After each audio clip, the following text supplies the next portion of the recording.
संच मे मयश्च मे प्रियंच मे नुकामश्च मे कामश्च मे सोमनश्च मे भद्रंच मे श्रेयश्च मे वश्यश्च मे भगश्च मे दर्विणंच मे जंता च मे धर्ता च मे विश्वंच मे महश्च मे संविश्च में ज्ञात्रंच में सुश्च में परशुच में। हे परमात्मा, आप कहाँ पर नहीं हैं?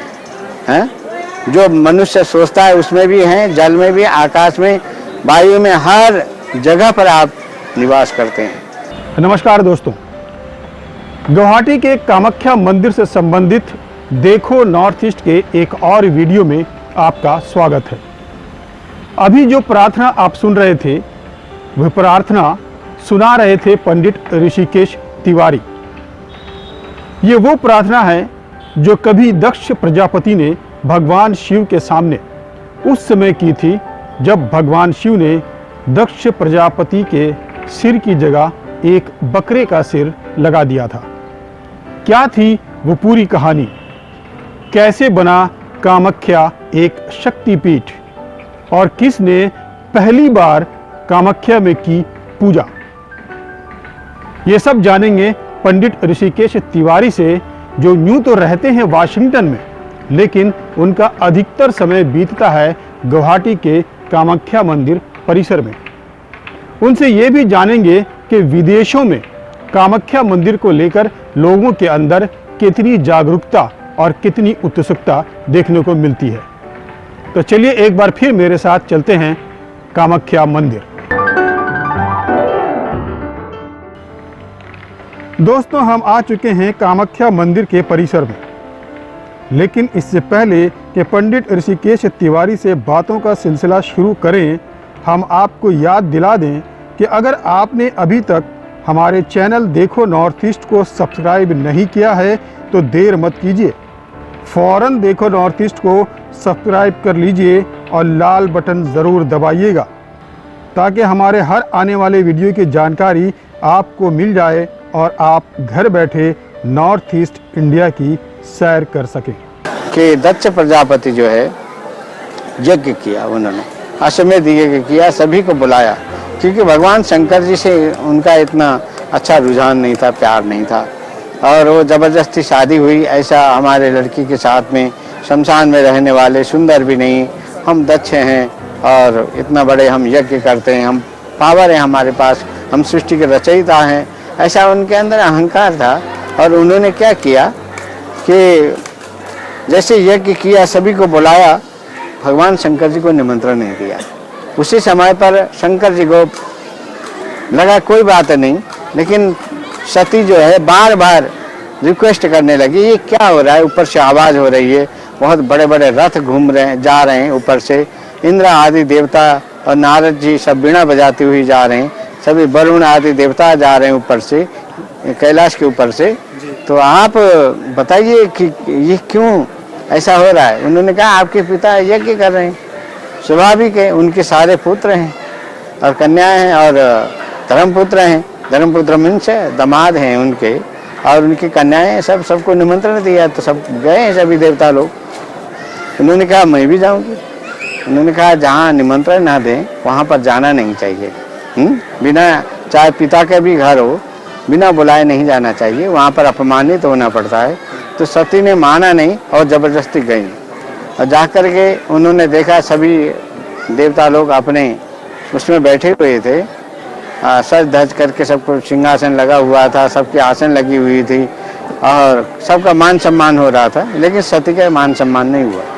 सती अपनी माँ के पास गई, अपने बहनों के पास गई, बहनें हंसने लगी, मजाक उड़ाने लगी, और माँ ने कहा कि बेटी तुम क्यों आई हो?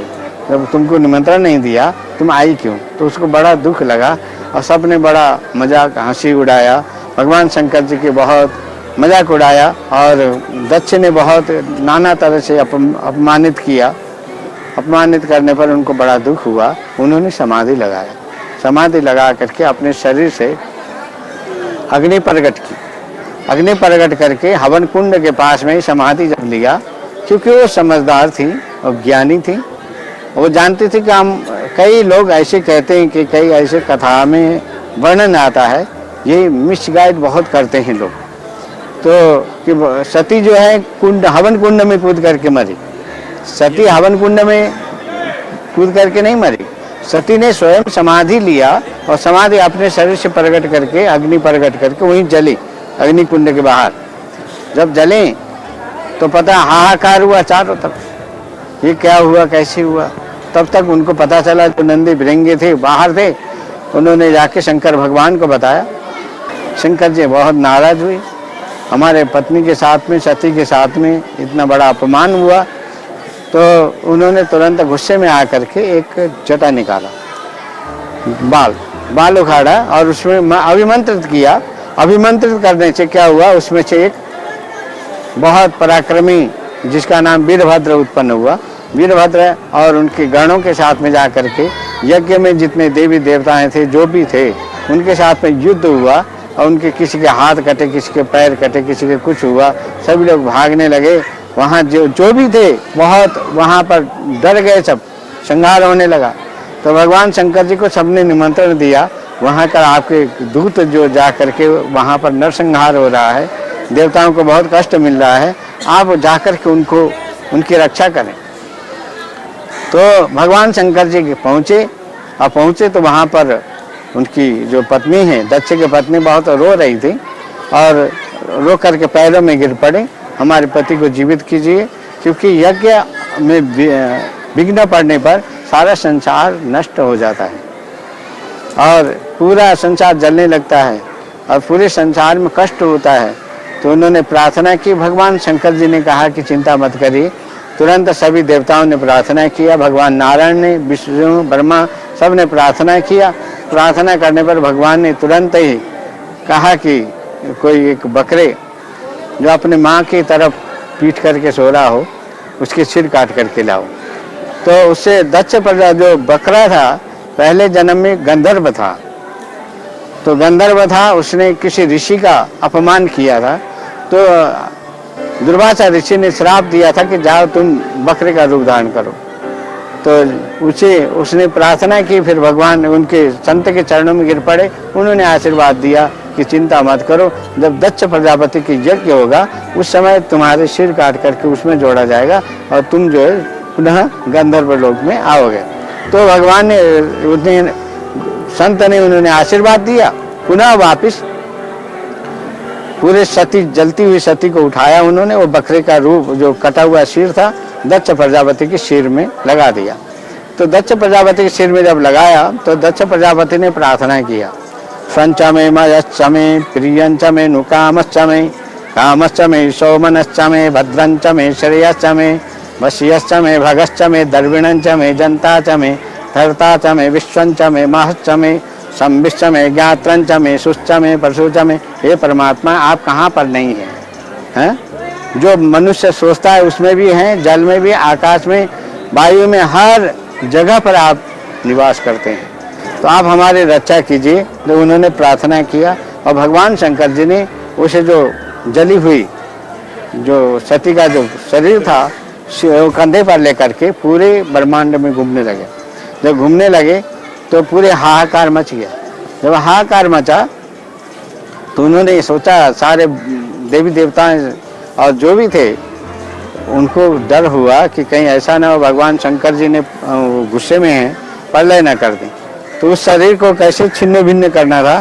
तो ब्रह्मा जी ने विष्णु से प्रार्थना किया। तो विष्णु ने अपने मंत्र अभिमंत्रित करके मन से सोचा, वहीं से मक्खी और मच्छरों का उत्पत्ति किया उन्होंने। अच्छा। हाँ जी, वहाँ से मच्छरों और मक्खियों का उत्पत्ति किया। अच्छा। तभी से बलि का प्रथा भी चला। जब दक्ष प्रजापति की सिर काट करके वहाँ लगा दिए, अच्छा। तब से माता को बलि चढ़ाने लगे। अच्छा। तो प्रसन्न करने के लिए। तो वहाँ से मक्खियाँ उत्पन्न हुई और शरीर में जाकर के बैठी। सब टुकड़े जगह जगह पर गिरा, जहाँ जहाँ पर जैसे जैसे सिर गिरा और जहाँ पर हाथ गिरे, कहीं वैष्णो देवी हुई, कहीं पर गुह्येश्वरी देवी नेपाल में हुई, ऐसे हर जगह पर 52 पीठ हुए, है ना? 52। तो 52 पीठ में एक भैरवी नाम की देवी है। अच्छा। जिसे 51 पीठ बोलते हैं, वैसे 52 पीठ माना जाता है। जिसमें कामाक्ष नाम के जो ये शरीर का जो अंग है, वो शरीर का अंग जो गिरा, तो वो शरीर का जो काम रूपी जो शरीर है, ये गर्भ रूपी शरीर है, वो यहाँ पर गिरा। और भगवान शंकर जी ने कहा सूर्य सुंदरी नाम का जो भैरव है उनको जाके भेजा कि वहाँ जाके रक्षा करना उनकी, और वहाँ पर पीठ बना करके उनकी पूजा करना। तो फिर उनकी पूजा करने के लिए ब्रह्मा विष्णु महेश और सभी देवताएं आए, उन्होंने पूजा किया। और ब्रह्मा ने वर मांगा कि हम इस संसार में सृष्टि रचते रचते बहुत थकित हो गए, हम क्या करें। तो उन्होंने कहा आप जब हजारों वर्ष करोड़ों वर्ष होने के बाद आपको एक दिन का आराम मिलेगा जिसमें आप फिर पुनः सृष्टि रचना कर सकते हैं, मैं आपको वरदान देती हूँ। कामाक्षी ने वरदान ब्रह्मा जी को दिया, आप रोज नए नए सृष्टि की रचना करोगे। और उसके बाद इंद्र ने कहा मुझे भी वरदान दीजिए। तो इंद्र को कामाक्षी ने वरदान दिया कि आप चिंता मत करिए, आप प्रतिदिन नए नए चीज का आविष्कार करेंगे और नए नए आप इंद्र के समान, मतलब इंद्र तो ही है, हर तरह के सुंदर और वस्तुओं का आप आवरण करेंगे। और ऐरावत हाथी और जो गज है वो आपकी वाहन होंगे और सारे सुख आप हर व्यक्ति को देंगे। और आपके अंदर जो है अग्नि जल वायु आकाश सभी आपके अंदर होंगे। ऐसा कामाक्षी ने उनको भी वरदान दिया। फिर भगवान विष्णु लक्ष्मी जी के साथ में आए उनके दर्शन करने के लिए, और एकदम तेजोमय शक्ति स्वरूपा। तो विष्णु ने कहा कि माता आप हमें क्या आप वरदान देंगे। तो विष्णु से माता कहती है कामाक्षी कि आपको क्या वरदान चाहिए। तो भगवान नारायण ने मुस्कुराते हुए कहा आप तो अंतर्यामी हैं, हमें क्या चाहिए आप जानते है कि आप कभी भी विष्णु से लक्ष्मी से बिछोड़ होने के बाद भी आपके लक्ष्मी आपके बाएं तरफ रहेंगे, और आप जो सोचोगे आपकी हर कामनाएं आप हर व्यक्ति के पूर्ण कर सकोगे और हर व्यक्ति को खुशियां देंगे आप। और आपके साथ में लक्ष्मी जी जो होंगे, जो गरीब आदमी भी होगा, जैसा भी आदमी होगा, हर व्यक्ति हर प्रकार से आगे कलयुग में जाकर के हर तरह के धर्म में लोग धर्मांतरण होंगे। कोई दूसरा धर्म लेके चलेंगे, लेकिन लक्ष्मी की पूजा सभी धर्म के लोग करेंगे। कि विदेशों में कितना लोगों को उत्सुकता होती है कि कामाख्या हम जाएं, कामाख्या के दर्शन करें, लोग आपसे मिलते होंगे, बात करते होंगे, यहाँ के बारे में जानकारियाँ मांगते होंगे। विदेशों में लोग करना तो चाहते हैं, जानना चाहते हैं, लेकिन विदेशों में भी काफ़ी लोगों को मैं समझता हूँ 65% लोगों को पता है, 35% लोगों को पता नहीं है। अभी इतना ही पता है कि कामाख्या है कामाख्या है, और वहाँ पर ऐसी शक्ति है। केवल लोगों की ये भ्रमित है कि वहाँ पर केवल तंत्र मंत्र ही साधना होती है और कुछ होता नहीं है जी। तंत्र मंत्र साधना होती है, वहाँ पर तंत्र की साधना करने के लिए ही लोग जाते हैं, कुछ सिद्धियाँ प्राप्त करने के लिए जाते हैं, जैसे वशीकरण हुआ, उच्चाटन हुआ, ऐसे कुछ साधनाएं करने जाते हैं। वहाँ पर दर्शन लोग हर व्यक्ति नहीं जाता है, ऐसा लोगों के मन में भ्रमित है। ऐसा नहीं है, इस कारण से मैं यहाँ दर्शन करने आया हूँ कि तंत्र मंत्र के अलावा भी, तंत्र मंत्र तो है ही साधना करने की जगह, परंतु यह सिद्ध भूमि है।